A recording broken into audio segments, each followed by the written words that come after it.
Good evening, everyone. We are going to call the East Greenbush Board of Education May 6th, 2025 meeting to order. This meeting will, this night will actually have two separate meetings. This first one is the public hearing. I am going to do a quick attendance. We have absent Michelle Skurminski, Mark Mann, Board President Jesse Temple, and Jennifer O'Brien will be late, so she'll be joining us later. Can we all rise for the Pledge of Allegiance?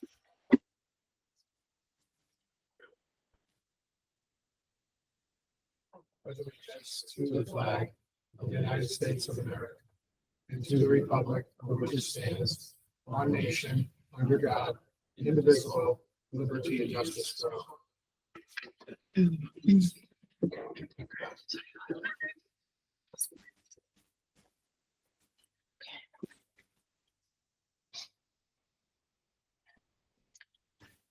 So we are going to skip reading the call of the meeting. That will actually be embedded into the presentation. So I'll spare myself and you all a page and a half of that. I'll just say resolved, the Board of Education of the East Greenbush Central School District hereby waives the reading of the public hearing notice for May 20th, 2025 vote.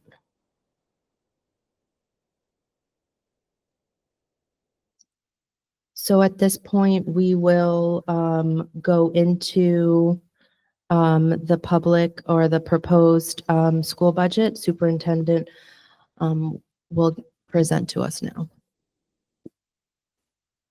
Thank you, Ms. Steinbeck. I want to welcome members of the community who are attending this meeting this evening to hear about our proposed budget for next school year. I also want to welcome members of the community who have chosen to run for the board. We will also have an introduction of those board members candidates this evening. If you have been following the process that the board and the district has been following regarding the budget, we go all the way back to January when our board asked for some information regarding what are some of the factors that go into and what are some of the considerations that drive budget decisions. And so since January, then moving to March 12th, moving to the second meeting in March, April 8th, and up until April 22nd, when the Board of Education adopted the proposed budget. We have been working on various scenarios and iterations of the budget for quite some time. At the last meeting, again, the board adopted the proposed budget.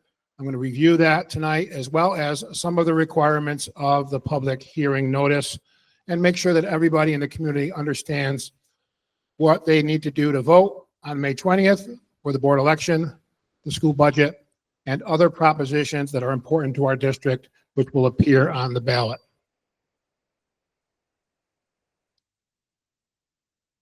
So if I can get the slides to move, there we go. So as we've been building our budget, it's important to keep in mind that we want to continue to fund the excellence that our students have achieved, that each of our respective schools has achieved, and our district as a whole. And so we recognize that while there was a tough budget challenge in this district's budget this year to close a prospective budget gap, that budget is preserving all the programs that make us such an excellent school district. We have been recognized as a district as one of the top achieving school districts in the capital region.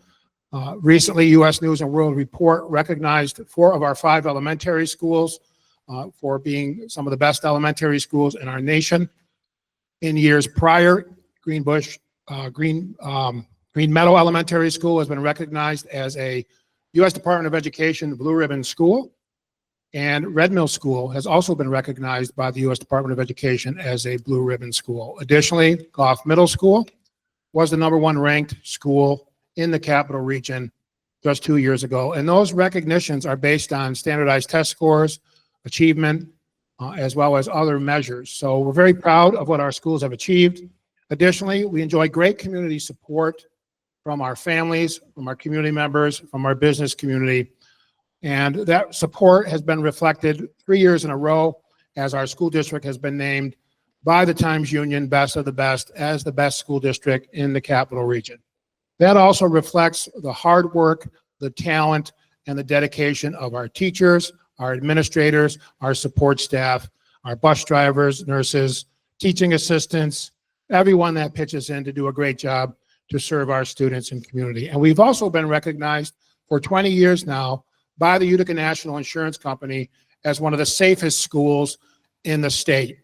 We've received recognition as Excellence Award for safety, for all that we do to keep the kids safe, all that we do to make sure that our staff is safe, and all that we have put in place to respond to emergencies to keep our community safe. So we're very proud of the recognitions and achievements of our schools within our district, and the budget will support that continued achievement and progress for all of our schools. Additionally, both our individual students and our groups of students are quite accomplished, ranging from our accomplishments within the arts, the great work that our art teachers do from the elementary school level up through the middle school level and into the high school to support the gifts and talents that our students bring to their art instruction. We've had 57 student art displays of art in local art exhibits. We've also had highly competitive exhibitions in which our artwork has been displayed.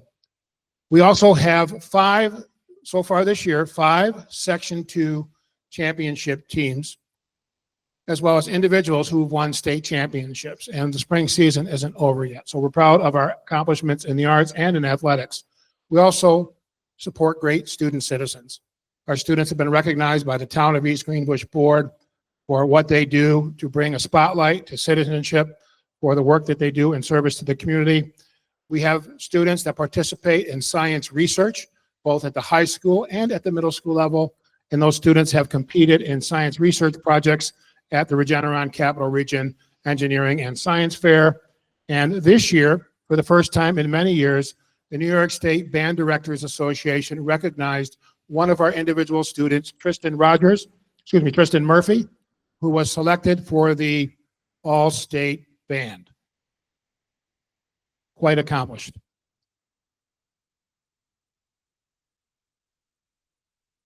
I'm moving forward, Peter. Oh, there we go. I guess I have to point at that screen. Continuing with our students' accomplishments, if anyone has had an opportunity to come to a Columbia High School Players musical, I've often said it's the best show north of Broadway. And it really is. Okay, our kids are so talented. Each year they produce what is really a high quality show. And regionally, there is a competition similar to the Tony Awards in which our students compete and are selected for awards that are given at the Proctor's Theater. This year we had 2 selections nominated.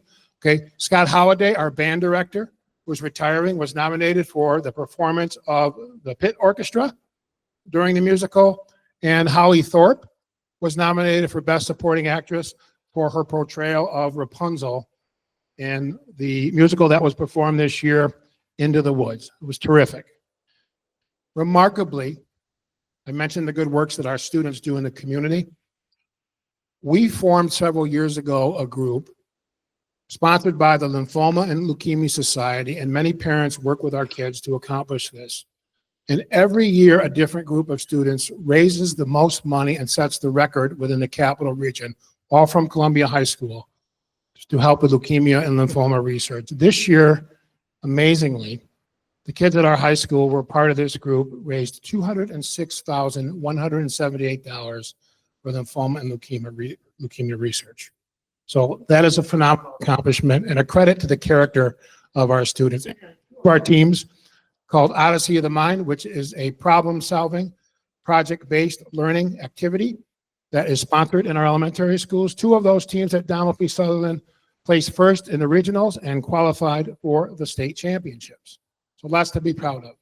Shifting to our staff, we have a remarkable staff. They do great things for the kids every single day and for the community. This year, Becky Cook, a 2nd grade teacher at Green Meadow Elementary School, was recognized as a New York State Master Teacher. We have several now New York State Master Teachers. There's a lot of work that goes into being approved and selected as a Master Teacher. It includes doing a curriculum proposal, participating in professional development, an application process, and we're very proud of Becky for being selected as our next New York State Master Teacher.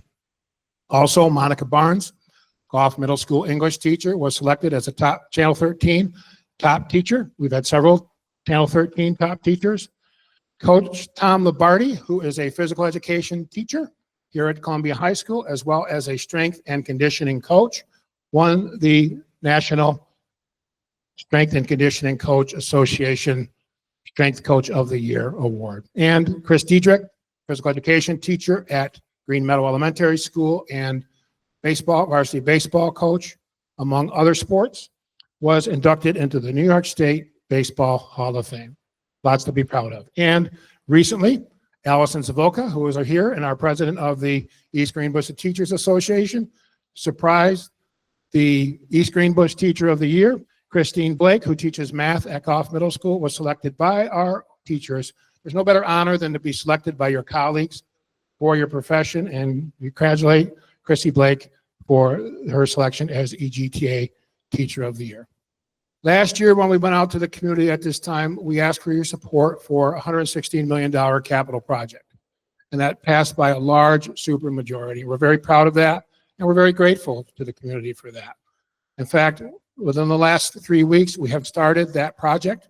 You can see as you drove into the entrance road at Columbia High School, you see lots of dirt, lots of mud, lots of stone, and some trucks. We are replacing the tennis courts.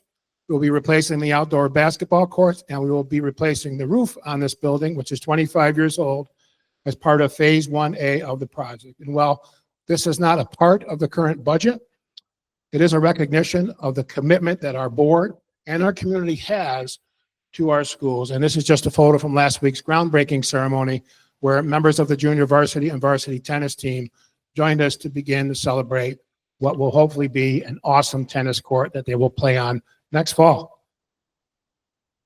In the beginning of last year, we started discussions with our staff about expectations and what we wanted for our students, not only to prepare them for doing well in school, but preparing them well for life.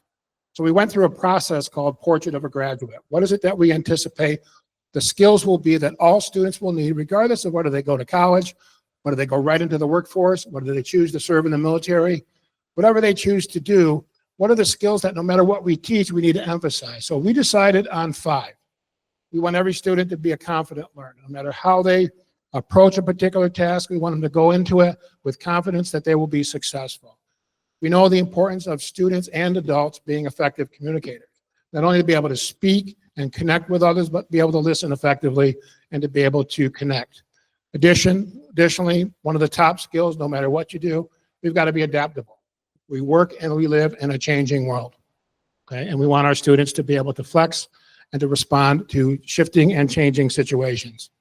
We also recognize the importance of empathy, being able to put yourself in the shoes of someone else, to truly be able to understand and truly be able to support, and to be critical thinkers. No matter what you do, no matter what career our students choose or what pathway they take, they need to be able to critically think. So why am I talking about these skills in the context of a budget? Everything we do in terms of the programs that we support for our budget contribute to the students achieving these skills by the time they graduate, from the time they move into pre-K to the time they cross the graduation stage. And not only in the classroom, but sports, arts, music, clubs, the things that the kids do after school teach these skills, in some ways supporting what's happening in the classroom. For example, when kids participate on the athletic fields, they certainly have to learn to be adaptable and confident. Additionally, over the course of the last few years, our board has continued to emphasize 3 priority areas within its goals. The first is to be future-driven, making sure that kids are prepared with the skills, the dispositions, and the attitudes they need to be successful, but also to make sure that our facilities are modernized to support the kind of curriculum instructional activities that this will prepare the students for the world that they're graduating into. To be focused not only on the academic needs of the students, but also the mental health, social emotional needs. And we know over the course of the last several years, mental health has been an increasing concern among our children across our country. We have maintained within the budget the additional social workers that we added a couple years ago, the counseling programs, as well as the contractual services we have with Rensselaer County Mental Health to provide a mental health clinic both in the high school and in the middle school, because we know that's important for the kids' academic success. We also want our students to feel safe. We want every student within our school district to feel that they belong, that they can connect to other students and they can connect with adults. And we want to make sure that we value the diversity within our student population and our families. In the area of being future driven, we're very proud of the fact that we have a 94% four-year graduation rate. We've invested in technology to make sure that our students are able to integrate the curriculum activities that they're engaged with their teachers by utilizing that technology. Under Peter Goodwin, our Director of Technology, we have a Lighthouse one-to-one Chromebook program. We continue to have to replenish those Chromebooks as new students come in, as computers break, as new software is upgraded, and the machines need to be able to run that software. We're very proud of where we've come in technology.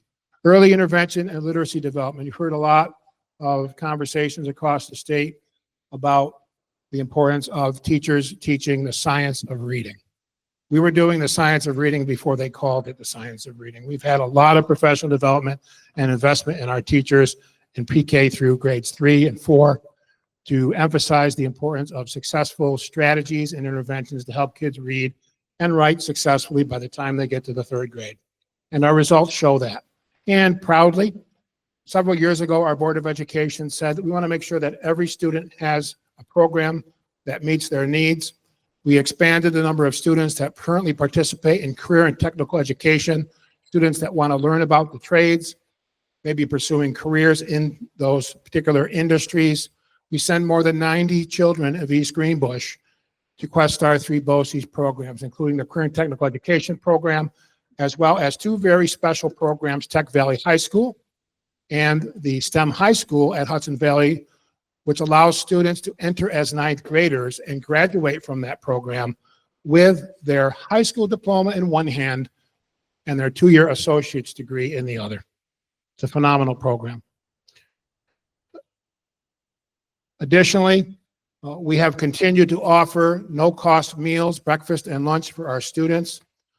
The board was able to have that approved last year for all buildings. We're encouraged that the governor has proposed within her budget to continue that process of offering free meals in all of the public schools in New York State. Kids can't learn if they're not well fed, if they don't have appropriate nutrition, and those kinds of basic needs are not met. So we're proud of that. We did it before the state is able to fund it for everybody. We're continuing to have our athletic clubs and activities. All of the current offerings are included within the budget. And we have made a lot of steps to improve and upgrade safety on our buses and in our buildings through the equipment that we have. But we also have emphasized multiculturalism in our multicultural fair, which is coordinated by the Social Studies Department. We have had many students come into our community who come from other countries and represent other heritages. We want to embrace that diversity within our schools, and we celebrate it. Additionally, we have created some programs for students to voice in, to feel a sense of agency and empowerment about their schools. And particularly, we have a couple groups at the middle school and high school, one called Be the Change, and another group here at the high school working on a school climate survey, surveying other kids to find out what kinds of things can they do as students to make the learning environment within the school better for everyone. Additionally, our Board of Education next year will have an ex officio student member on the board. That is now a requirement of New York State. Our board has engaged in that process, and we're very impressed and encouraged that 7 students in our high school have sent in letters of interest and application to be serving on the board next year. So that's going to be a tough decision for you guys to make, because there's a lot of good essays in that batch. So we're preserving our programs for students. We're maintaining what we currently offer. All of our academic offerings, including our electives, are being funded within the budget. Mental health and emotional supports. A few years ago, the board supported adding some additional teachers so that we could reinstate the teaming concept, team teaching concept at the middle school, where 4 teachers share students in common, creating smaller learning environments within a bigger school so that those kids can connect to each other and share the same teachers in common and connect with their teachers. We are preserving the supports we need for English as a new language students who require those services. We've had a growing population of students that require that service. When I first started here 9 years ago, there was 2 E&L teachers. I believe there's almost 9 now. Okay, because of the growing population of the students, and they do a great job. We're maintaining class sizes below the district guidelines at all levels. We're offering career technical education, AP courses, college credit courses. That not only helps our students prepare for college, but it saves on the pocketbook of our parents. And everybody knows that college is very expensive. We have many students that graduate from Columbia High School and start their sophomore year of college because of the number of credits that they got right here at Columbia. And we're preserving and maintaining our extracurricular activities. So what will you see on the ballot? We're proposing a $115.1 million budget that preserves all programs, but is a higher tax levy increase than what we've been able to do during the last several years. It's a 4.8% tax levy increase. We want the community to be mindful of the need for those revenues to support the budget. We also will show you some information regarding historically the efforts that our Board of Education has made to keep the annual tax levy increases low. But we really do need that.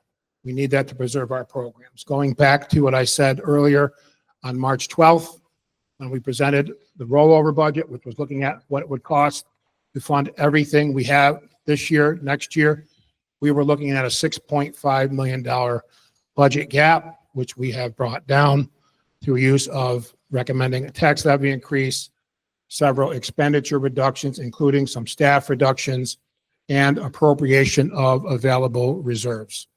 So we're hoping that the community will support that, although it is higher than what it has been on average. It does exceed the New York State tax cap by approximately 1.6%, but it is necessary to continue to support the excellence that we've been talking about. Proposition 2, the community has, over the last several years, supported utilizing a bus purchase reserve, which was legally authorized by the voters of the community and approved by the board for the purpose of setting aside extra monies within the budget for the purpose of purchasing buses, replacing aging high mileage buses with more efficient buses that are newer and can operate more safely. We utilize the reserve because it saves on the principal and interest associated with borrowing money. We don't have to borrow any money to purchase these buses. So we're proposing to buy 8, to replace 8 buses, 4 larger buses, 2 28-passenger buses, and 2 wheelchair buses. These are traditional gas and diesel buses. They are fully being paid by the bus purchase reserve. Proposition 3 proposes to purchase 2 zero-emission buses, EV buses they're referred to. New York State has a mandate on all public school districts that by 2027, school districts are no longer permitted to purchase gas and diesel buses. And we have a fleet of 102. By 2035, unless the law changes, school districts will not be able to operate their bus fleets if they are gas and diesel. It'll have to be solely zero-emission buses. We have lobbied and advocated the New York State Legislature that this is an unreasonable timeline to meet that mandate. There may be some loosening of the timeframes by which school districts are expected to meet this expectation, but the board wants to start the process. You will see later on that EV buses are about 3 times more expensive than traditional buses. We have qualified and applied for some grant monies through New York State that will be able to reduce the cost of those buses, and we'll show you that in just a little bit. So Proposition 4, the bus purchase reserve that we currently have been utilizing has reached the maximum amount that can be funded within the bus purchase reserve. We have to close that.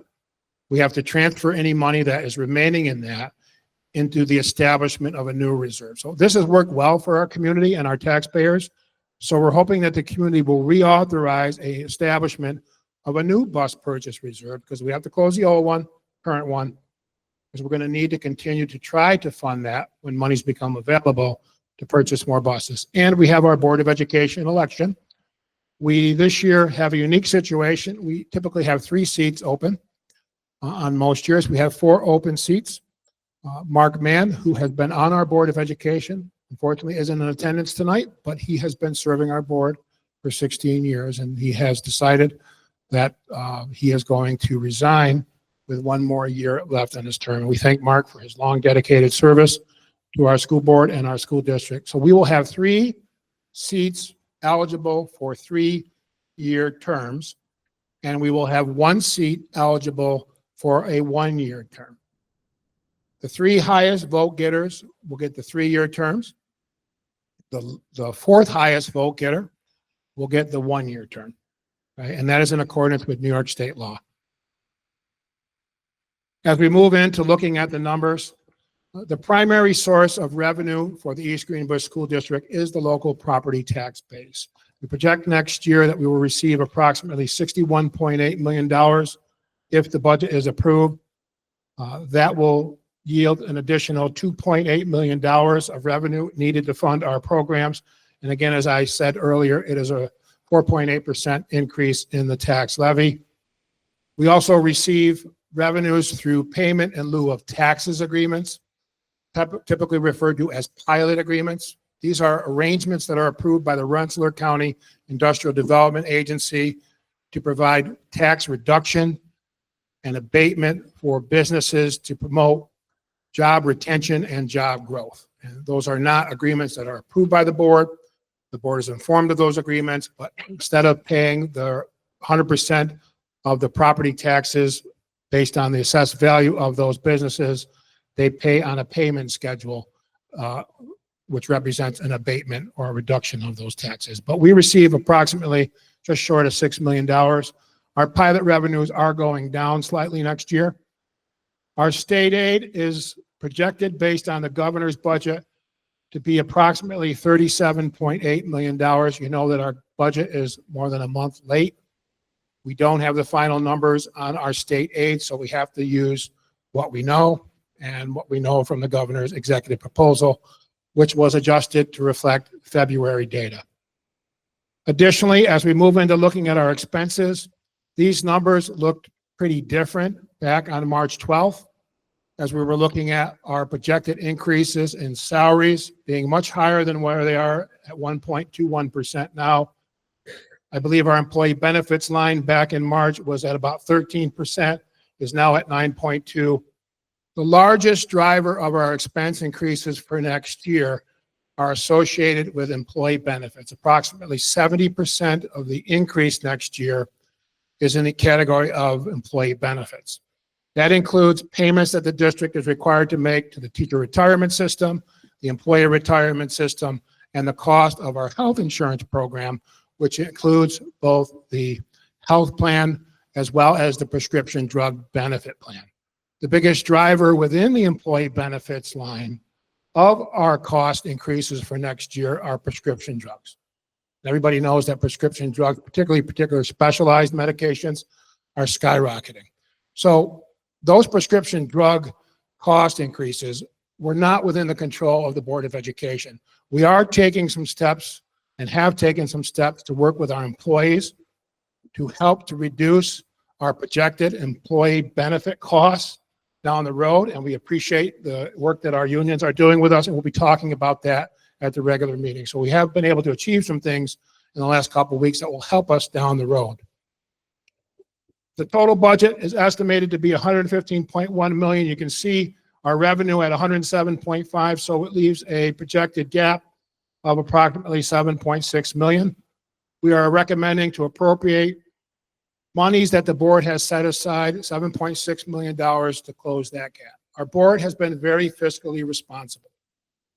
In times when there was excess surplus within the budget at the end of the year, they made prudent decisions about putting that money into reserves for a rainy day. We do have a rainy day in the fact that we were looking at significant gaps between our expenses and our revenues. So it's good that we had that money and our board made the prudent decision to utilize it.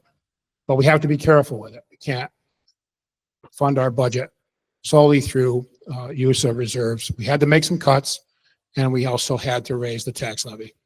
So In terms of the reductions that we've made over the last several weeks, mainly through attrition, although there are currently some pending decisions that we need to make in terms of some instructional staff and non-instructional staff that may potentially be laid off. We're hoping to prevent that. We have 15.2 instructional positions, which include teacher positions and teaching assistant positions. We now have more teaching assistants who plan to retire at the end of the year than positions that we're planning to cut. We also anticipate that we may have some additional teachers retire, which would help us to be able to keep some of our awesome teachers that we want to keep. But there are 15.2 position cuts in the instructional area, teachers and teaching assistants. There are approximately 7.5 non-instructional positions reduction. Again, most of those are through attrition because people have informed us that they're retiring, but there are 1 or 2 or 3 that may be layoffs. So again, it's adjusting every day as more retirements come in. Those are clerical positions, a custodial position, and we're hoping that in some ways we'll be able to shift some of those folks into other positions that become vacant. We made some changes to our health insurance projections by utilizing a reserve that was available within the prescription drug program. Jennifer Mulligan, our Director of Business and Finance, worked with our health insurance consortium, the data that we get to make that recommendation. We also postponed some equipment purchases, eliminated some software purchases, and all in all, contractual expenses of $1.1 million. So it's important to realize that while we never like reducing staff, this was necessary because of the budget gap, and we're saving $3.4 million. So we have a situation where we had to reduce expenses, we had to raise the tax levy higher than what we had done in previous years, and we're using pretty significant level of fund balance and reserves to close the gap. Again, unanticipated expense increases in the area of employee benefits was the main driver. Our board has been very mindful of working within the tax cap over several years. This is the first year that we've had to ask the community to help us a little bit more and to exceed the tax cap. The green bar represents the amount that each year New York State said we could raise our taxes with a 50% vote of the community. You can see in other years that tax cap was right about at what we're asking the community to support next year. Okay, so this formula changes every year. It's somewhat driven by the current budget of the district.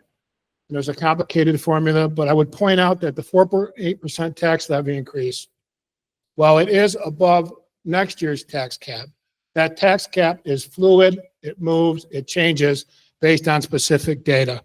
Some people have the impression that it's a 2% tax cap. It's not a 2% tax cap. It varies by individual district based on district financial factors.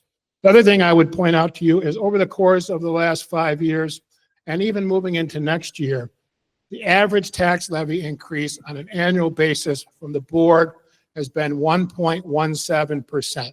Very low and one of the lowest in the area. So our board has been mindful of the inflationary impact that's happened within our community. They've been mindful to make sure that they don't shift increased expenses solely onto the taxpayers. They've been prudent about utilizing the state aid that we've been given and the federal monies that we've been given over the years, but we need a little more help next year to make sure that we can support our kids.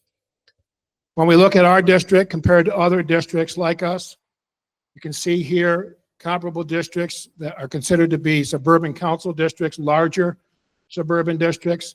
Over the last several years, we've kept that tax levy increase really low compared to other districts, and the average has been 0.51% when not including next year's projected tax levy increase of 4.8. So what does this mean for the average homeowner? It's hard to answer that, okay, because we have 5 towns, and the assessment practices vary in each of the towns. In some towns, including East Greenbush right now, because of the reevaluation, the reassessment, the town's assessments are at full market value. So the recent assessment in East Greenbush is addressing the fact that the tax levy for East Greenbush would now be equitably distributed over our residential properties, whereas before, some people were paying less because their house was underassessed. Some people were paying more because their house may have been over. So the efforts of the town to do that may conflict with what the district needs to support its students. Our school board and our district only controls one of the variables that affects individual taxpayers. It's how much money do we need to raise to support our program next year? And it's 4.8% increase in the tax levy. We don't control the assessment practices of our towns. We work collaboratively with our towns, but we don't control the assessment practices. We don't control the equalization rates, the variance, the formula that's used to adjust the variance between someone's assessment and the full market value of their property. Those factors go into tax rates, which aren't available until the fall. But our best projection, based on a home valued at $400,000, and this is in the town of East Greenbush, the average taxpayer with the tax increase will pay $20.88 per month. That's the increase. We don't control some of the other factors. That doesn't mean that every taxpayer is going to pay $20.88 per month. Some will pay less and some will pay more. So expanding on the assessment practice, because this is an issue we're hearing about. We're hearing about the assessments in East Greenbush. The reassessments of the properties within our towns are designed to make the valuations of those properties equitable. Again, they may have been underassessed or overassessed in the past. Reassessments, importantly, don't generate any additional revenue for the school district. It just changes the way that the tax levy is proportioned across the various residents in comparison to the average of what is happening with those assessments. So we don't get any more money if somebody's house is assessed at a higher value now than what it was last year. We don't get any extra revenue for the budget. The tax rate, assuming that the tax levy was kept flat, if the assessment goes up, the tax rate goes down because the tax levy is spread over a greater value of the assessment. And the individual tax bills are impacted by how the property values are shifting relative to the town. So in general, what we've been told is if the increase in your property assessment is about at the average of the town, Jennifer, correct me if I'm wrong on this, your tax bill will be about the same. Am I correct? Yes. If your assessment is higher than the average of the town, your tax bill is going to go up. And if your assessment is lower than the average assessment increase in the town, your bill will go down. So that's the best information that we have available. We know some people are upset about that. We're hoping that people will understand the school district needs to collect the levy in order to support the programs. It's the towns, the municipalities that have their assessment practices. We don't control those. I talked about the bus fleet. We have 102 buses. The average lifespan of a large bus is 12 years. We try to replace them about every 8 years. Thing that you need to know about the bus purchasing, again, I mentioned this before, is all of this money to buy the buses comes out of a reserve. No one's paying any principal and interest on borrowing money for the buses. You see that the EV buses each cost $530,000 a piece, going back to the diesel and gas, 186. So almost 3 times, about 2.7 times as much money we have to pay. That's a state mandate, okay? But we have been able to receive approval for a New York State voucher, which will enable us to have the state credit us and pay $220,500 off of the price of each of those buses, with a total of $441,000 coming from the state rebate program, leading our cost to be $695,000. So we brought it down from over $1 million to $600,000 by Jennifer's work in applying for that state financing program. The current reserve fund I mentioned, we need to close it and transfer monies into the reserve. And importantly, we do really appreciate that members of our community want to volunteer their time to serve on our Board of Education. And we have 5 members of the community who have been willing to do that. I'll start with Emily Steinbeck, who is our Board of Education Vice President and acting as President this evening, presiding over the meeting. Thank Emily for running again for the board. I also want to recognize Rob Panache, who's here, parent in the community and member of our foundation board. Robert Shane is a parent at Green Meadow and running for the board. Rob Marshoni is also a parent and been very involved in youth sports within the community. And Cindy Heron is a member of the community and an educator, I think either retired or about to retire from the Quest Star 3 bowl season. She has worked in special education and support services. So we are very proud of the fact that we have 5 candidates running for the board, and we thank you and we wish you well. Moving to the public notice, we are required to publicize the notice 4 times within 45 days prior to the May 20th vote. We publish our public notice in the Albany Times-Union and in the Troy Record. The public hearing notice is required to include the time and location of the public hearing. Well, the public hearing is the vote on May 20th. We are required to make sure that people know where to get our budget documents. You can pick up the line-by-line budget at the central office. You can pick it up at each of the school buildings.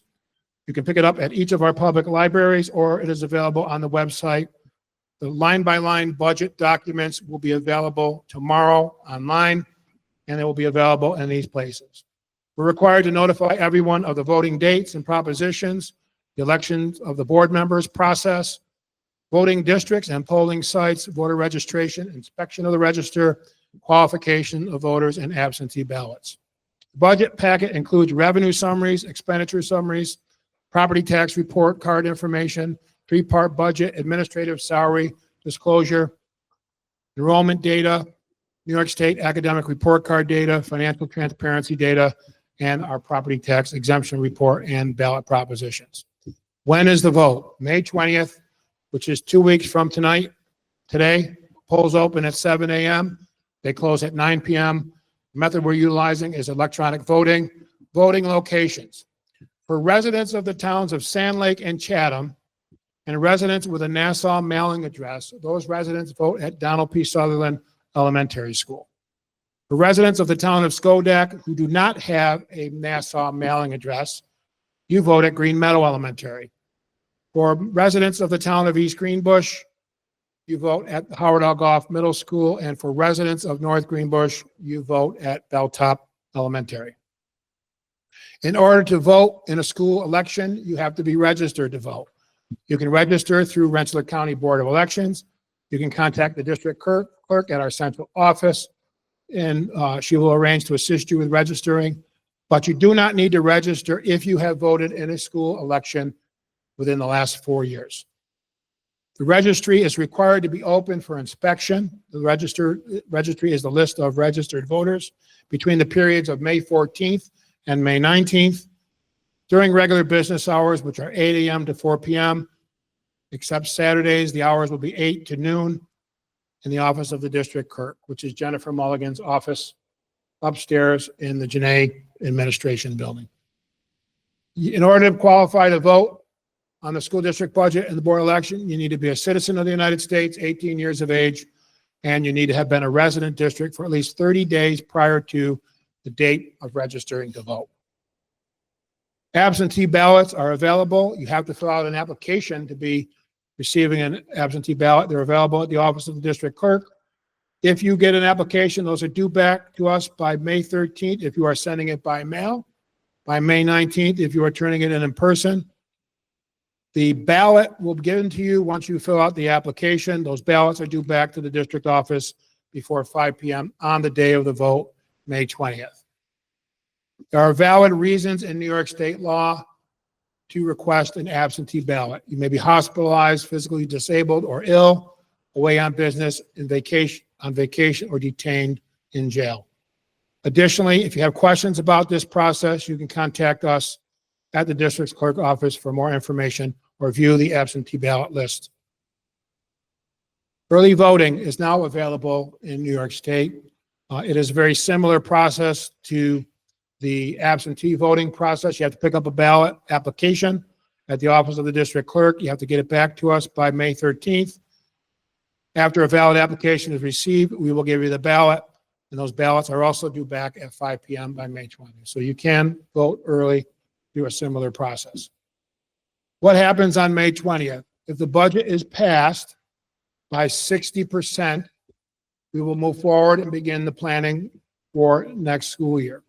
Under New York State law, should the budget not receive a 60% vote, we have to go back to the drawing board and work with our board to put forth another budget.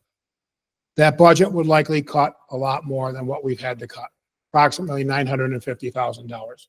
It will likely reduce more staff. It will likely impact class sizes, and it will likely impact some of the courses. However, those determinations have not yet been made. But I say that because the difference between the budget at the 4.8% tax levy and one right at the cap, which is 3.16, is $950,000. So if we have to bring that budget back down to the tax cap, it's $950,000 of cuts. So thank you. We appreciate you listening, and we hope that the community will ask us the tough questions, help us to refine our planning, and we'll come out on May 20th and vote in favor of our budget. Thank you. Thank you, Superintendent, for that. Does any Board of Education members have any comments on this final presentation or anything they'd like to say regarding it?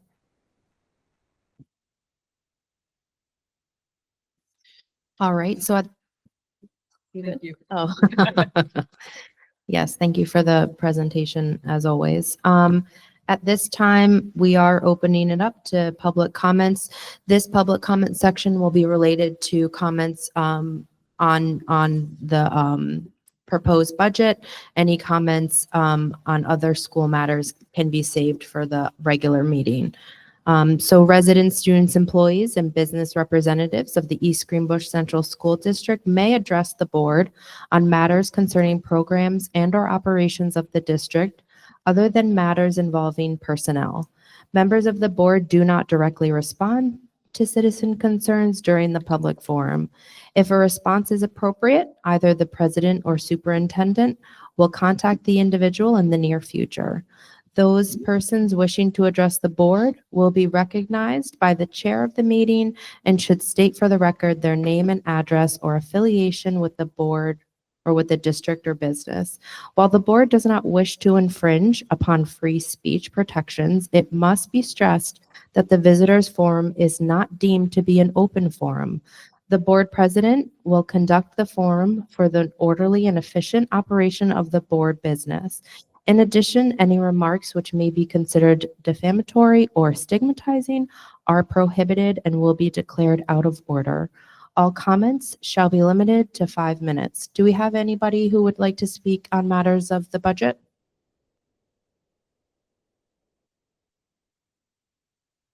Great.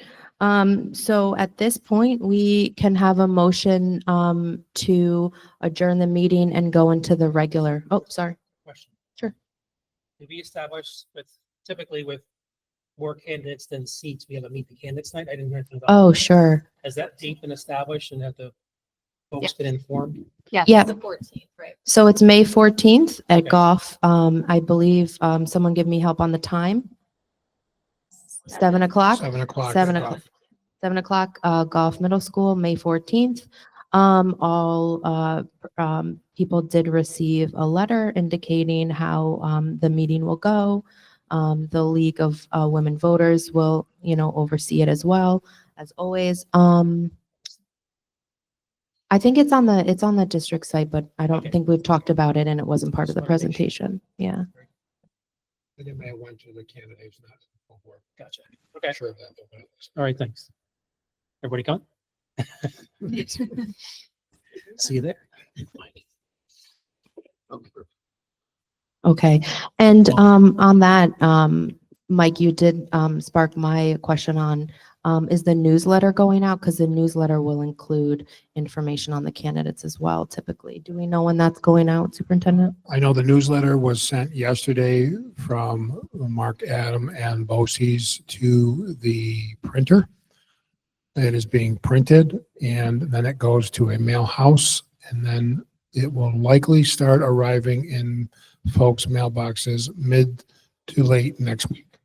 Okay, That's the latest I have on it. okay, If all cutting it things go close. according to plan. Okay. And a digital copy will be on the website. And there will be a digital copy sooner than that. Right. Thank you. Yeah, parents, where we can send something out. All those technology. I'm sure it'll be all over All over. Facebook, Instagram, Parent Square. Thank you. Do we have any other questions, comments? So can I have a motion to conclude the meeting? Thank you. Mike, any second?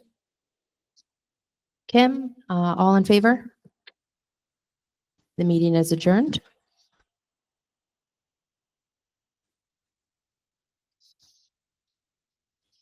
There's lots more exciting things to discuss if you want to stick around, but you're welcome I have an to exciting depart. lacrosse game to get to. There, I hear you. I hear you. Senior night. Good luck. Thanks for coming.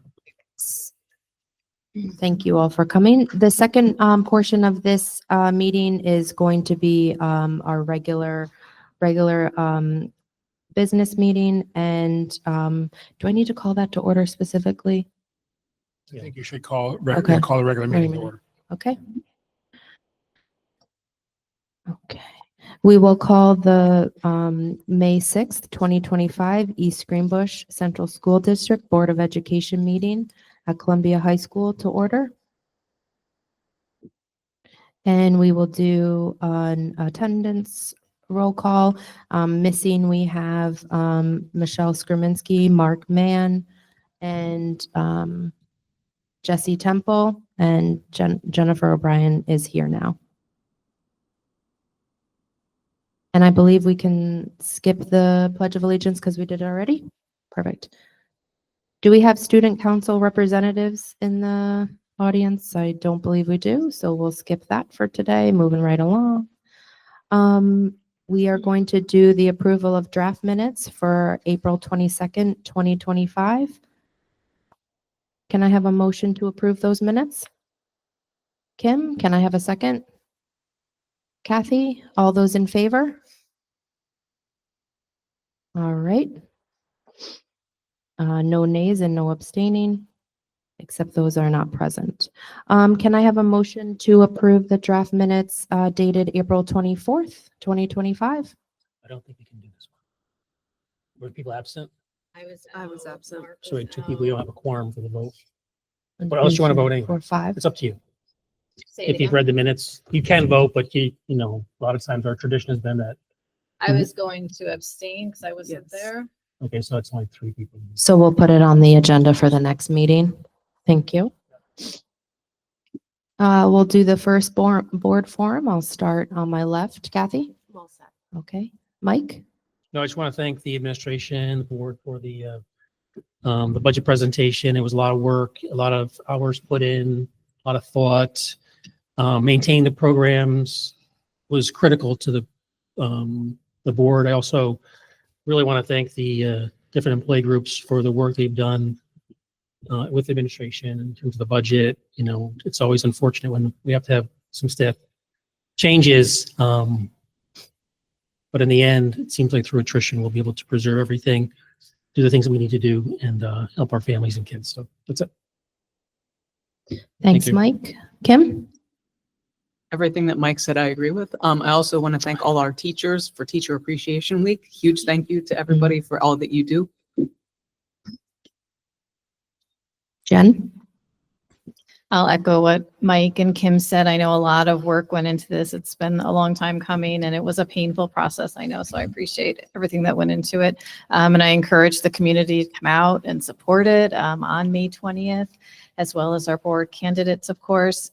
And good luck to all of our students. I know we're entering AP and exam time. So, you know, good luck. We've got a junior prom coming up this weekend. So I hope that's a success as well. And of course, you know, thank you to all of our teachers who are the reason we're here, really. Sam? Thanks. I just want to say on the budget, so much work has gone into this. And I think it was really critical that we were able to keep programs that work with some of our kind of more vulnerable students. I think that speaks a lot about our values as a district and as a board. So thanks for your work on that. I know it's tough decisions, but I think that says a lot about us. Thank you. And I would just like to say, echo the sentiment of Teachers Appreciation Week. I was able to get into Green Meadow earlier this week. And, you know, I didn't make up the saying that teachers are the heart of the public education system, but I truly believe that to my core, and was able to thank some teachers personally. So I was happy to do that. Also echoing, thank you for all the effort into the budget. I know it wasn't the year we all wanted to have and conversations we didn't want to have, but we still had them, and it was healthy, you know, to hear from the community as well. So thank you for holding steadfast in that. Okay. Do we have any public forum? No. Okay. I'll spare you all that paragraph. Okay. So we have a couple items for discussion tonight. The first one is the capital project planning, borrowing, bond anticipation note. And I'm going to pass this over to our Director of Business and Finance, Jen Mulligan, to explain this to everyone. Thank you, Ms. Steinbeck. So as part of our capital project, we had just commenced phase 1A.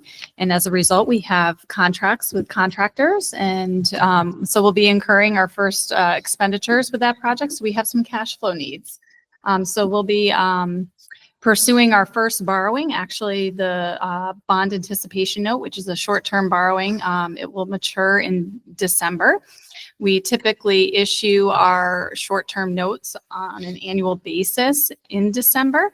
So just because of the timing of the start of this project, we're going to be issuing this first note for a 7-month term. So with that, we reviewed basically what the cash flow needs were from May 2025 through December 2025, and that was how this borrowing was sized. Also, the initial project costs, so we have had some costs related to pre-referendum work that was incurred prior to the vote. And then also the work of our architects and construction manager over the past several months. Those costs have been funded by our capital reserve. So you'll recall that our referendum was approved with appropriating $2 million of our capital reserve, and then the remaining $114 million was going to be through bonds.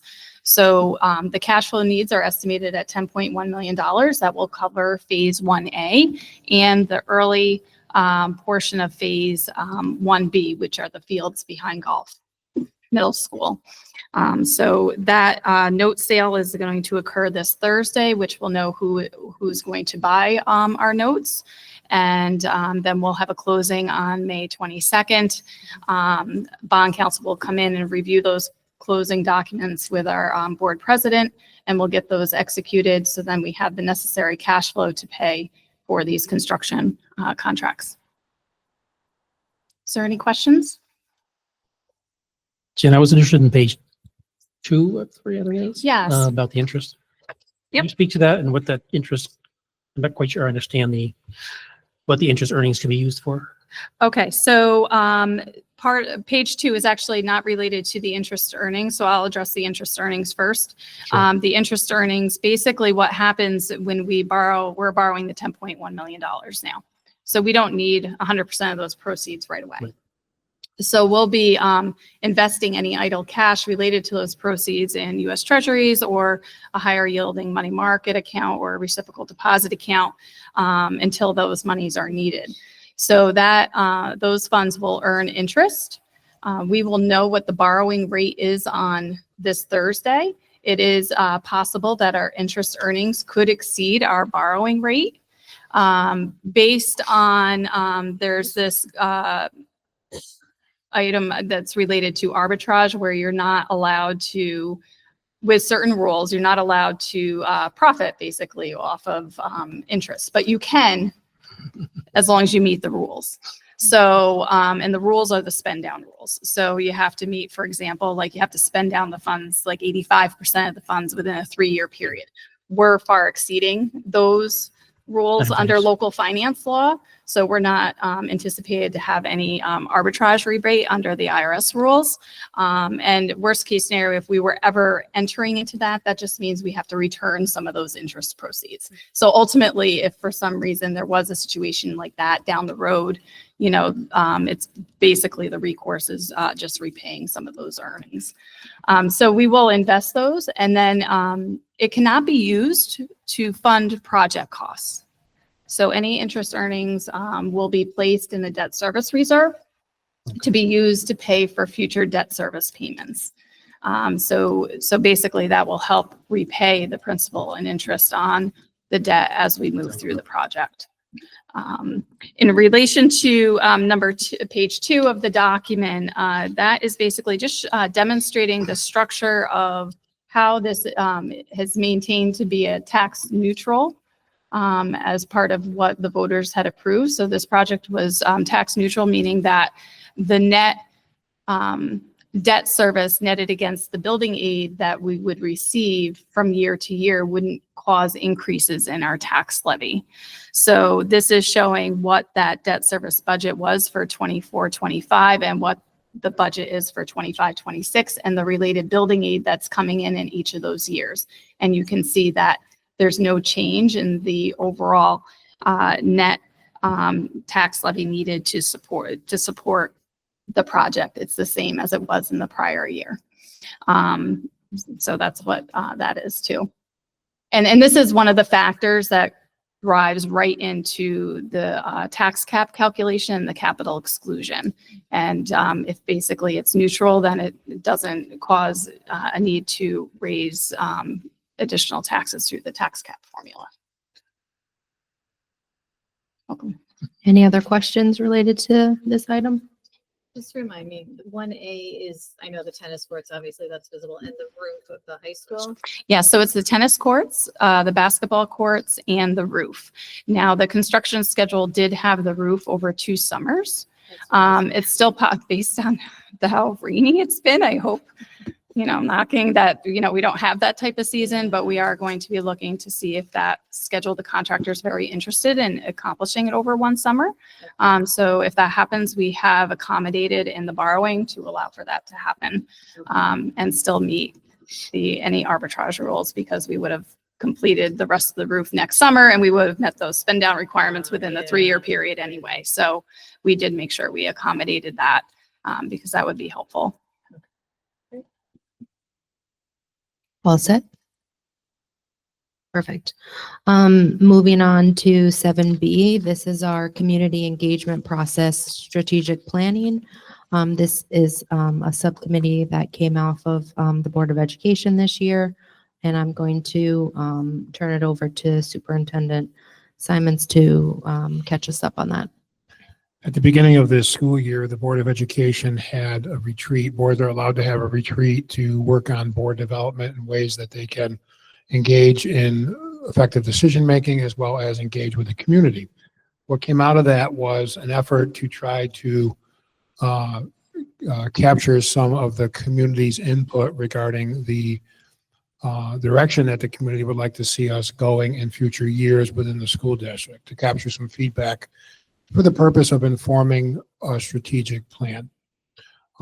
As we talked about that, we identified an individual consultant who could accomplish that work for the district and meet our needs, which is Dr. Kevin McGowan, who is the superintendent of the Brighton Central School District in the Rochester area, but also does a lot of consultant work with the New York State Council of School Superintendents and other organizations. So he met with our committee. He had an existing process for community engagement.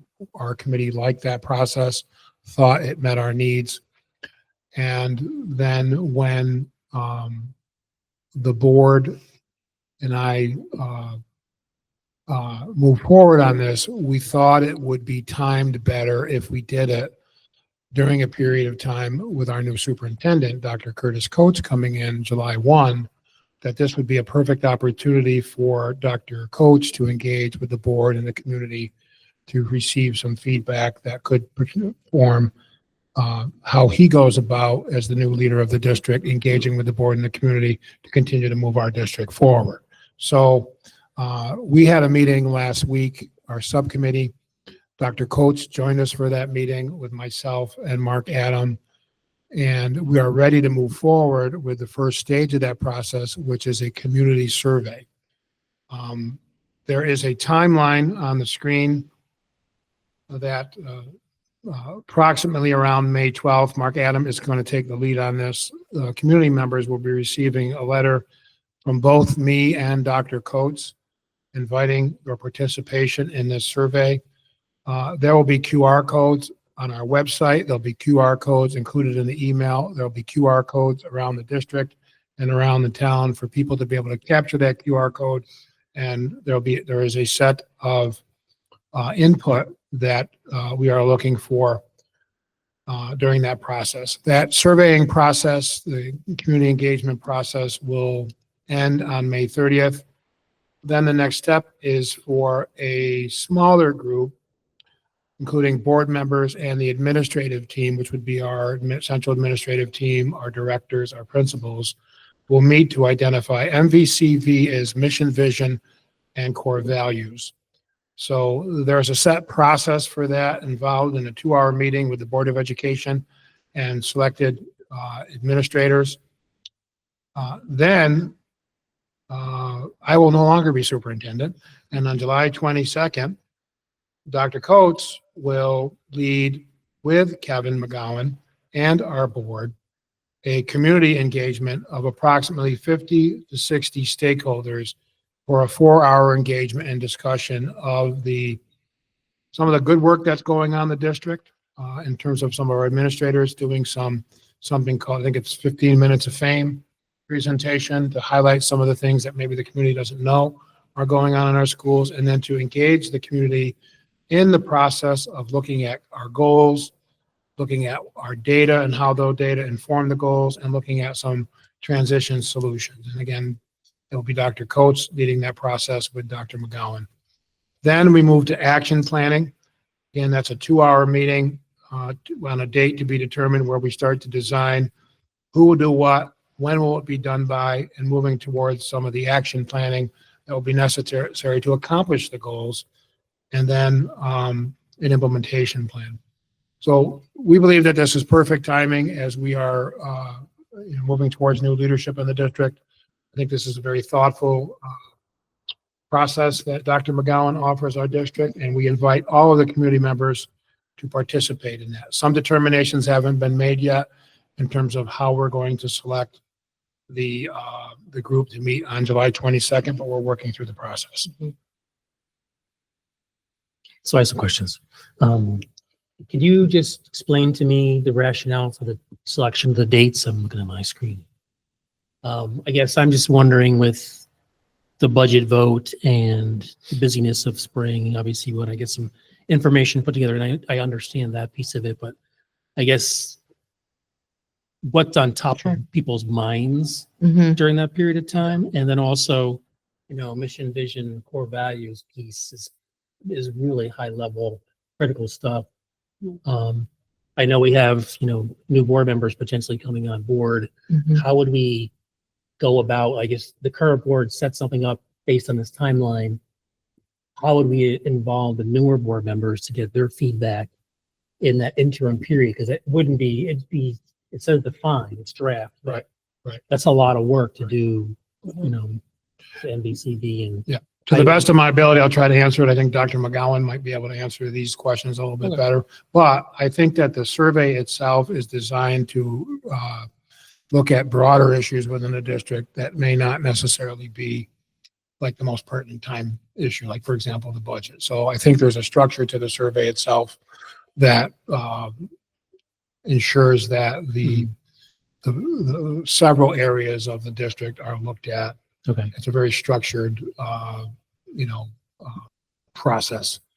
The timing was based on the availability of Dr. McGowan Okay. to do the work, as well as the ability to try to complete the process in a reasonable time period so that in the summer, you know, as Dr. Coates is acclimating to the district and transitioning the district, this could be part of the process to support his entry plan into the district and some of his goal development with our board. Okay. In short, it's a really structured process. There's a blueprint that we follow, and a lot of the work is done by Dr. McGowan's organization. So one of the things I think then, this is just me speaking off the top of my head right now. Budget votes on May 20th, if all goes according to, we have a budget and it's processed, we have board members. I think, you know, in the past, we haven't had newer board members as involved until they're actually sitting. But if this is the process, I think there's got to be a way to incorporate some of their viewpoints if they are going to be joining the board July 1st. And we want to kind of stay in a good process that considers their viewpoints as part of this. You know, they can weigh in if they want. If they don't want to, it's one thing, but at least the opportunity to do that before we get too far down into, like, you know, the blueprint meeting and have maybe in that interim piece, how do we? Sure. And Do I think that. that's a great point, Mike. Sorry to cut you off, but That's we okay. also have a different ad hoc subcommittee or committee that is supposed to be onboarding. And so we need to ensure that the way that, you know, folks are onboarded is done in a thoughtful manner, right? That was some of the feedback that the board got. And so that's one of the reasons why we developed that ad hoc committee. It's on an outstanding list, so that needs to be completed.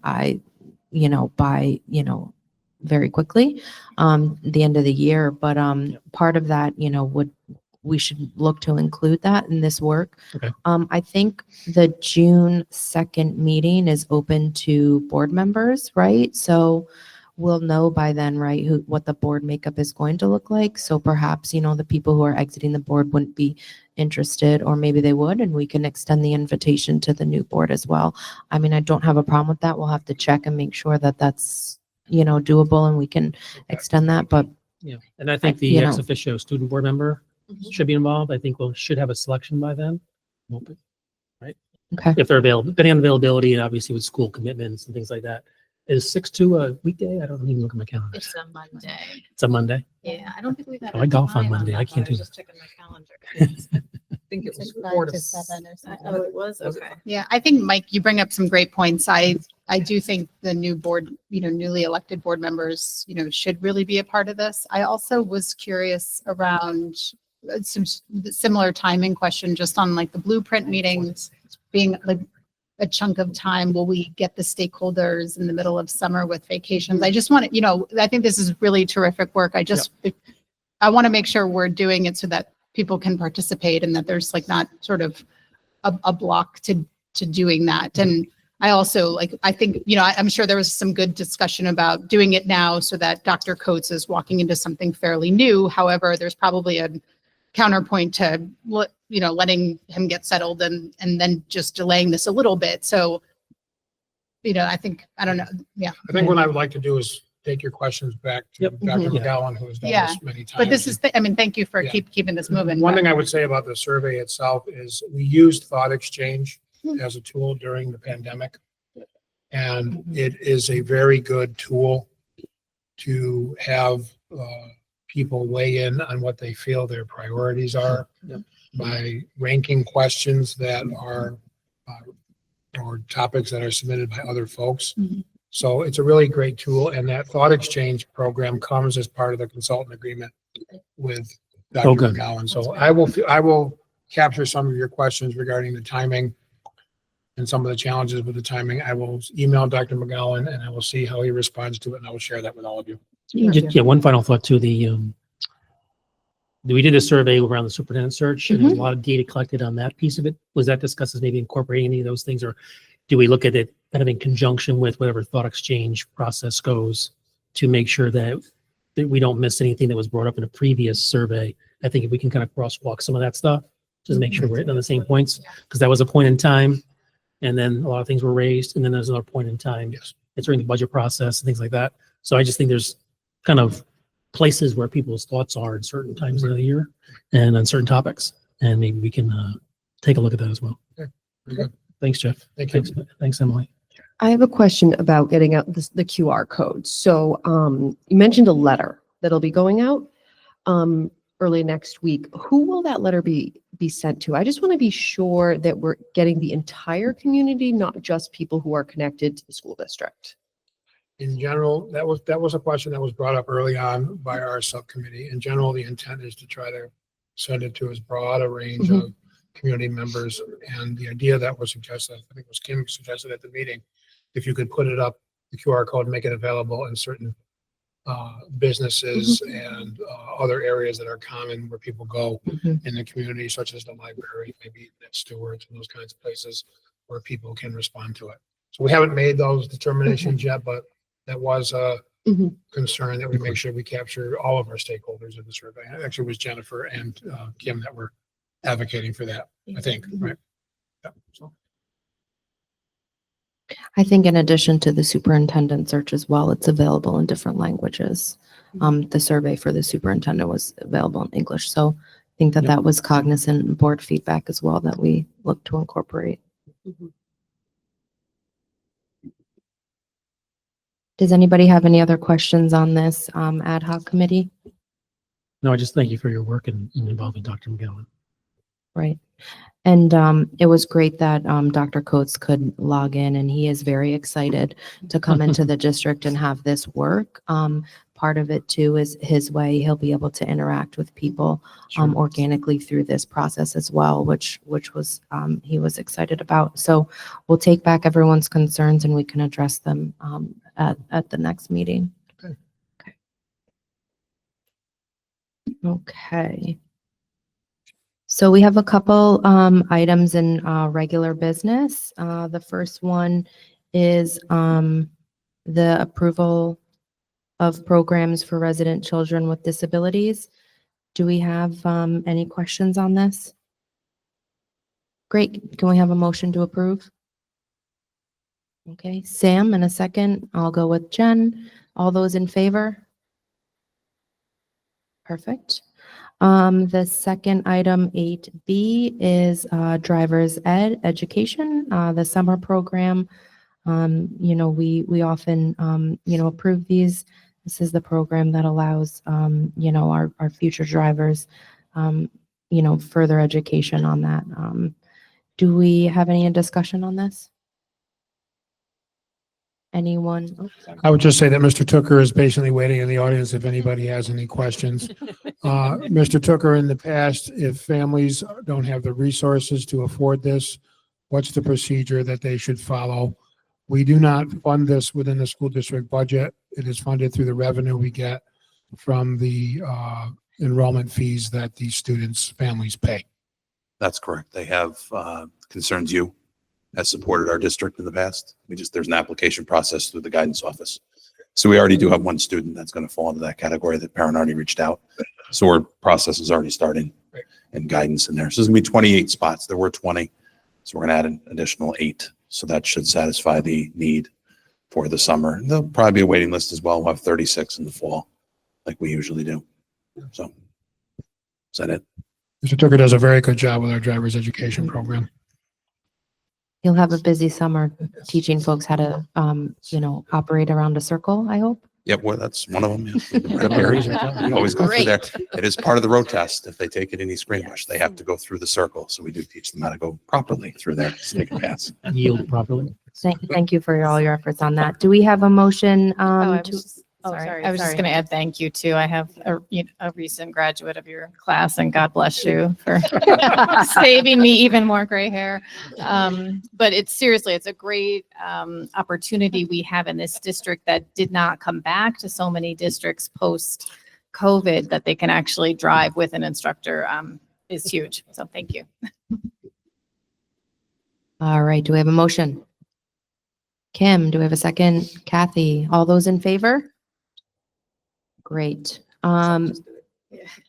8C is a memorandum of agreement with CSEA, and I'll just note here that this is to preserve that our mechanics are in the bargaining unit, and this is for the remainder of this year. Is that correct, Superintendent? Yes, it's just a reassertment reassertiveness that reassertment, I guess is the word, that the mechanic work is exclusive to the CSEA bargaining unit. Because of shortages in mechanics, we've had personnel and other unions helping out, and they appreciate that help, but they just want to make sure that they maintain those positions within their respective bargaining unit, which is Thank- part of the recognition clause of the contract. Great. Any questions on this? Do we have a motion? All right, Mike, do we have a second? Sam, all those in favor? Great. Mr. Mahar had a comment that he wanted to bring to your attention about an item on the consent agenda related to this. Thank you, Mr. Simons.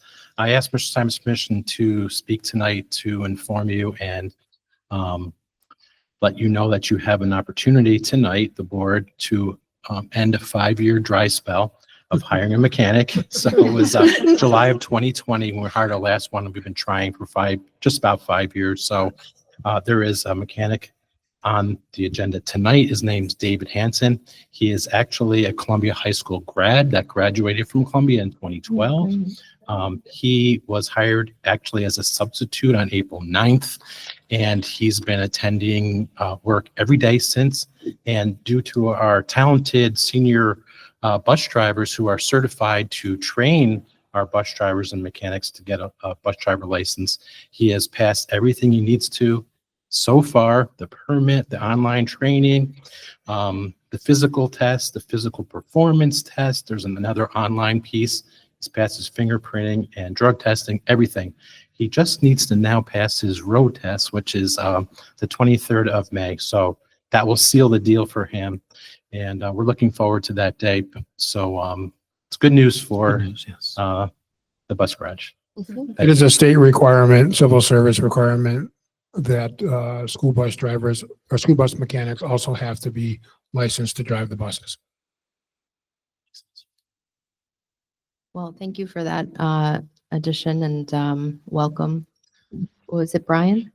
What was his David name? Hansen. David. Okay. You know, and I am proud because he was a student at Columbia when I was a principal there. Oh, So it's just glad to see is that a him. full circle moment for It- you? yeah, it absolutely Oh, was. That's Yes. great. So we still have one more to hire, though. Okay. Hopefully it doesn't take as long. Yeah. Okay. Hopefully. Thank you. Fingers crossed for the 23rd. Yes. For him. 23rd. Okay. All right. Let us know. Keep us updated.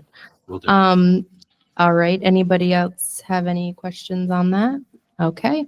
So moving on, 8D is the CDPHP EPO plan memorandums of agreement and memorandum of understanding. And I am going to pass this over to Superintendent Simons for the intro. Yes, during the course of the budget discussions that we've been having publicly, we've been working collaboratively with our unions to discuss various ways that we could work together to reduce costs. And Jennifer Mulligan made an extraordinary effort, as did our teachers union, our non-instructional unions, SRP, CSEA, our administrative unions, East Greenbush Administrators Association, our East Greenbush Operational and Technical Supervisors Association, all of the unions. If I missed any, I will go back and not forget those. I think I got them all. There's 5. And our individual employees on individual contracts, our clerical employees, all have agreed to make a change that will save significant dollars next year and in future years related to our health insurance. And I want to turn it over to Jennifer, because Jennifer was the one who coordinated this engagement with our unions. But before I do that, I want to thank Allison, who's here. And I want to thank all of the union leaders who did this. They didn't have to do this. Typically, this is something that would come up in the process of negotiating a new agreement, but they did so because they want to maintain support for the kids. And I really appreciate Allison and all the leaders of our respective bargaining units being willing to do that and to step up and help us. Jennifer.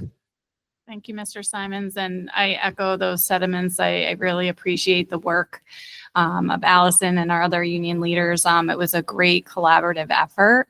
It really just demonstrated, the strong relationships that we have with our bargaining units, and it was just a great collaborative process, and it was very helpful. So basically, what is happening, we have a CDPHP medical plan, Its current structure is an HMO plan, which is a community rated plan, which means that the experience of the entire community that goes out beyond these Greenbush school districts, basically the greater capital district, we can call it. I think the book of business, maybe 70,000 clients for CDPHP that makes up that community rated experience, is worse than the CDPHP CASHIC EPO experience. So we looked at transitioning the plan over to an EPO structure, which is an exclusive provider network. Basically, it's just a plan structure change and how it's rated, and the experience drives premium rates. So under this plan transition, the benefit structure is exactly the same. The co-pays are exactly the same. And there's a couple of enhancements. So the enhancements are that under an HMO, you're currently required to have a referral from your primary care physician. That is removed under the EPO plan. So staff can freely go to a specialist that they choose. And also that provider network is expanded. So it maintains the current local provider network, and then it expands to a national provider network. So this provides opportunity for if kids are at college, staffs, employees, children are at college, or have opportunity to receive healthcare needs outside of just an emergency. So this was truly a plan enhancement that overall, in terms of total premium savings, is about $550,000 on an annual basis. So this is reoccurring. Obviously, each year we would have new plan rates that we would evaluate, but we did an analysis against prior EPO plan experience to identify that, is there a risk that could it go upside down? So in other words, like the experience of the HMO, could it go upside down and all of a sudden now that's better experience? The trend of the EPO plans is that's not the case. And we looked at some data and that evidenced that, and it would take a very long time to turn upside down. One of the things that is in the MOA is that consideration by going through a similar collaborative process with our bargaining units to see if it makes sense to make a change back to the HMO down the road, if ever need be, which wouldn't be the expectation at this point in time. So this is a plan change going into effect July 1st. So we basically were able to accomplish enhancing benefits at the same time saving money. So it was basically like, why not? So, and we appreciate all that work that went into that. So any questions? Yeah, Jen, it also, because the premiums are lower, the employee experience, their pre-tax amounts they're paying should go down too, right? They're paying. So we happen? still have a premium increase going from 24-25 to 25-26 overall. So, but the premium increase is less right. than So- what it would have been if we stayed with the HMO plan. Okay. If we had stayed with the HMO plan, for example, the family plan is saving approximately $900 annually in employee contributions. Okay, good. If we stayed with that. But there still is a premium increase going from one year to course. the next. It's just not as steep Steep, as it gotcha. was. And this is just the medical plan. The Right. prescription drug plan is still through Highmark ESI, and that's separate. We're going to work on that, right? Yes. So actually with this, just the last part of the memo, our bargaining units needed some additional time. We did talk about in a prior board meeting, copay armor, which is basically a coupon program on the RX. And we're still exploring that, looking to, re-entertain that and see if there's an option there to help mitigate our prescription drug increases, because even though we are using some of the reserve at CASHIC, it's being aggressively used. And prior to the initial premium increases, that RX plan was projected to have a deficit of about $400,000. And as a result of pulling back on some of those premium increases, basically looking to mitigate some of these cost saving measures and also hoping to have some better claim experience, because that is a self-funded RX plan. that plan is projected to have a $1 million deficit next year. So we did one thing a couple of months ago where we instituted free market health, which helps with those specialty medications. And then there's one more item with this copay armor, which is basically, let's use the coupons that we can get, but we need to execute in order to take advantage of the coupons. You know, it's like if you don't use the coupon, you don't get the savings kind of concept, unfortunately. But that is some of the RX programs that are out there that we want to look at deploying moving forward. Jennifer, if I missed it, I apologize. Did you say the projected savings for the district next year?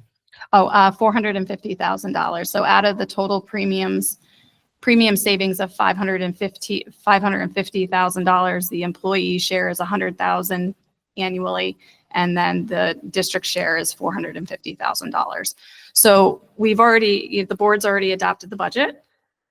So what will this savings will provide? Our budget is being balanced with fund balance and reserves, and we looked at what those financial projections look like in the future, and we want to reverse our reliance on appropriating fund balance and reserves, and this will help improve our position at the end of next year. But then also there's always changes that come about with student needs over the summer, enrollments, things of that nature. So it can also at the same time provide some flexibility to accommodate those types of things if need be. So it's going to be very advantageous and helpful and help mitigate the level of future deficits. Jennifer, with any transition, there's always questions from retirees and other folks. You feel comfortable that CDPHP is prepared to handle it and internally prepared to handle the Yes, transition? so everybody's going to be getting a new card. Yep. It's the same group number. It's the same Okay, good. member number. It's just going to instead of saying HMO at the top, it will say EPO. Good. So it should be Pretty not even seamless. noticeable. Good. Other than maybe, why did I get a new card? Yeah, I would just Yep. echo that. This is the kind of innovative thinking that I think we need to continue to go through as a budget process. And again, echo what Jeff said and Jen, have you said about working together, we can accomplish a lot, get some things done quickly, and this is a good example of that. So thank you for all the folks who worked on that. It's really awesome. Any other comments, questions? Great. Also would love to point out, and I know Michelle would if she was here, our resident health worker.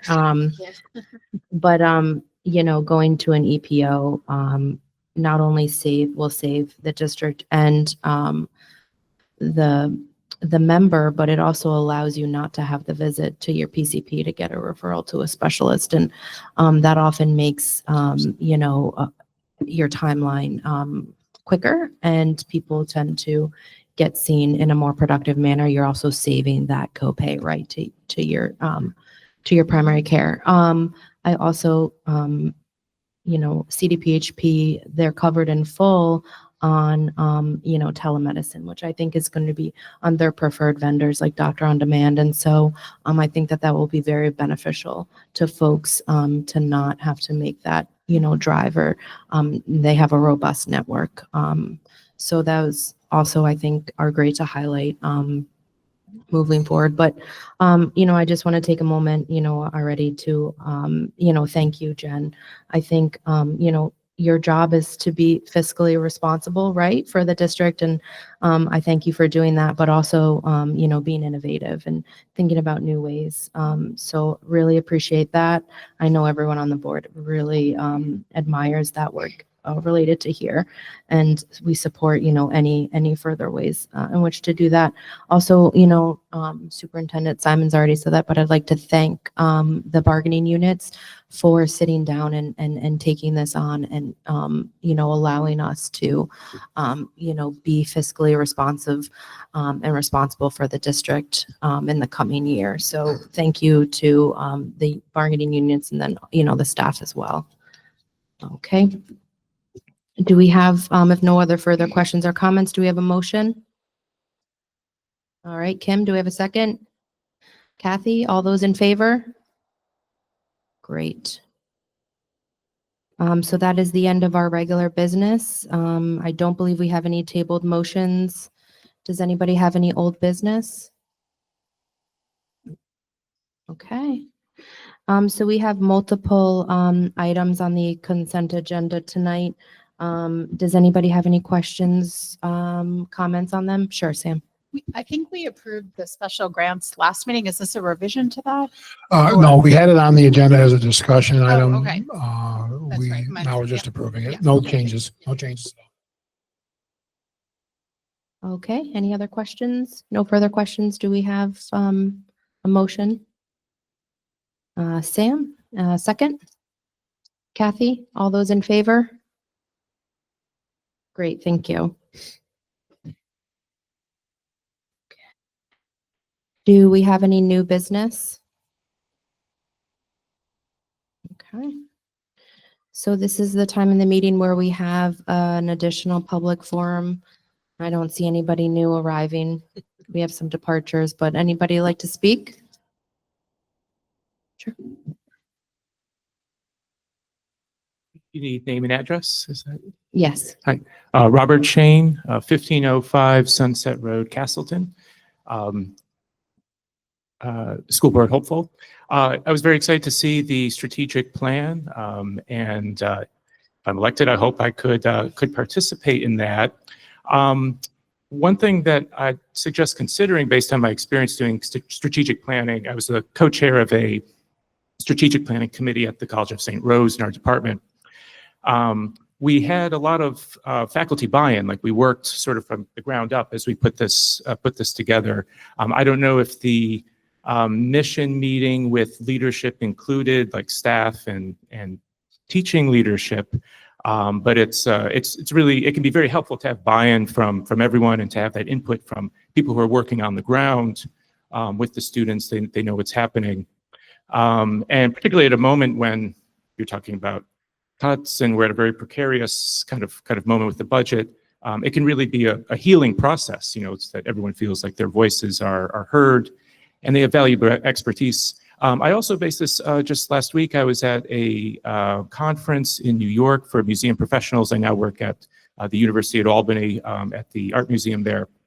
And in the session on hiring practices, they were talking about a relationship of board to employees from large museums like the Metropolitan, the Getty, who were represented there, to small art centers. And there is an increasing movement among boards or trends to incorporate the input from workers as well as they're putting together 5-year plans.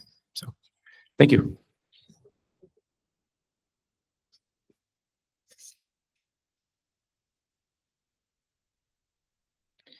All right, an additional board forum. I'll start on my right. Nothing. Thank you. Mike, do you have Oh, anything? no, I'm good, thank you. Kathy? Okay, we're all set. All right, so tonight there is a need for executive session. We have 3 items to discuss. The first one is we're seeking the advice of counsel. The second is a matter related to the employment history of more than one individual in the district. And then the third item in the executive session is a matter related to collective bargaining. And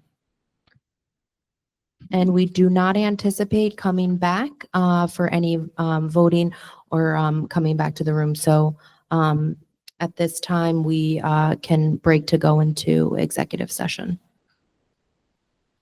I need a motion to go into executive session. Thank you, Mike. Yep.